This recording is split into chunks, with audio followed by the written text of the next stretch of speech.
Welcome to channel 69, and you have Big Hurt with the Ghetto Report. What's up? Big Hurt back with the Ghetto Report. We're going to get into the political news today, but we're going to start off with a little situation that we found kind of funny down here at the Ghetto Report.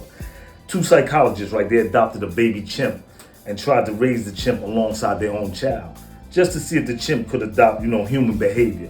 But after 9 months, they had to stop the experiment because their child started to exhibit behaviors like the chimp, instead of the chimp exhibiting behaviors like the human. But anyway, they had to cut the experiment. We thought that was funny here at the Ghetto Report.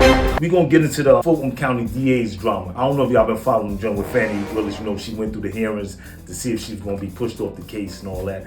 But she emerged kind of victoriously because they said she can go on, admonished her about, her behavior in the case. But they said she can go on and finish prosecuting Trump in the election case where they said he tried to steal the election. But they said that she got to get rid of the special prosecutor who they alleged that she was having an extramarital affair with. He was married at the time, I believe, but she wasn't. But in any event, they say in the case, they're still calling for Fannie to resign from the case because they think that the impropriety which wasn't really proven, but it was alleged, invalidates her, and they think that she shouldn't be able to go on with the case, and the case is slowly falling apart. So we're going to stay tuned and look at that case closely because, Trump and his team, they got a lot of slick stuff they be pulling out their pockets. So let's just stay tuned because, the rule of law doesn't really apply to everybody equally.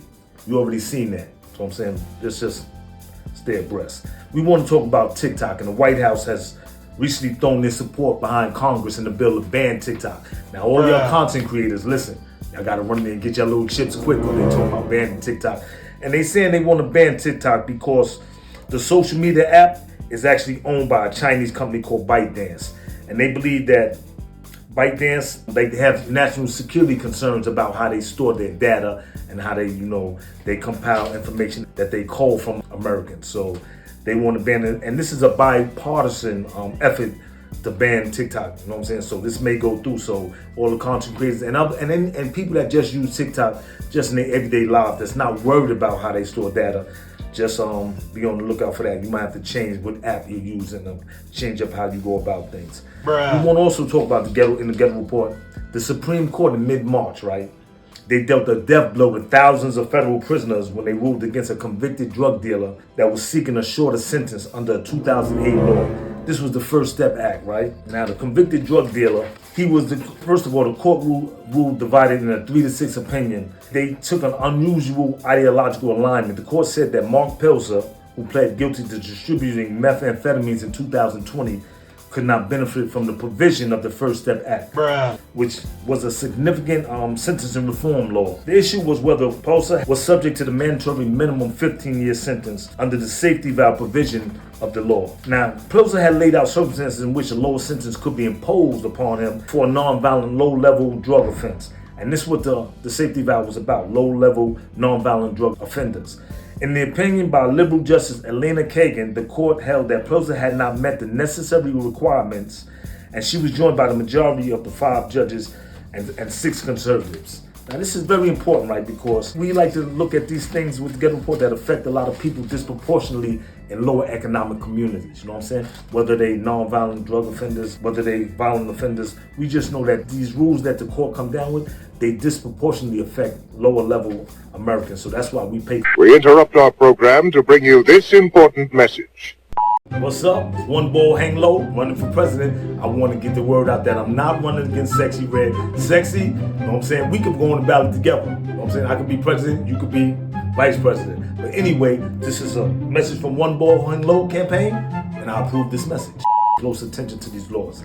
Now, the provision in question lays out a list of criteria for handing down sentences to a lower and mandatory minimum. The court ruled that Pelzer had not met all the conditions, rejecting his argument that he could meet some of them and still obtain relief. See, Pelzer was saying that argumentatively he don't have to meet all the conditions. If he meets some of them, he should be entitled to relief. Their decision centered in part on the court's interpretation of the word "and." You see, the court argued over the word "and" because Congress passed this law, and they saying that the word "and" didn't apply to everything. It was in totality. You had to meet all the criteria, right? And we found that kind of odd at the Ghetto Report because the court said that Congress did not intend for the safety valve relief to be for all defendants and just for some. That's what Kagan wrote. So this is what we've seen at the Ghetto Report. if you're confused about Congress intentions, right, why not send it back to Congress and seek clarification before you rule on these motions that affect people disproportionately and affect people's lives? Because if you're confused and you're not sure what Congress intent was in the word "and," you should send it back to Congress so they can clarify it, as opposed to just ruling that we believe this was their intent, where you deny this person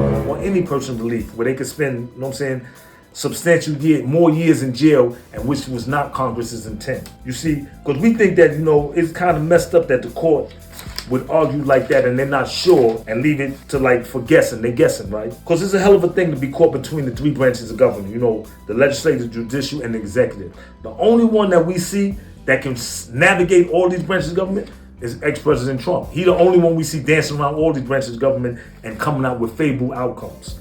This was another edition of the Ghetto Report. Big Hurt, I'm out. I knew you was gonna look out for me. That's why I hooked you up.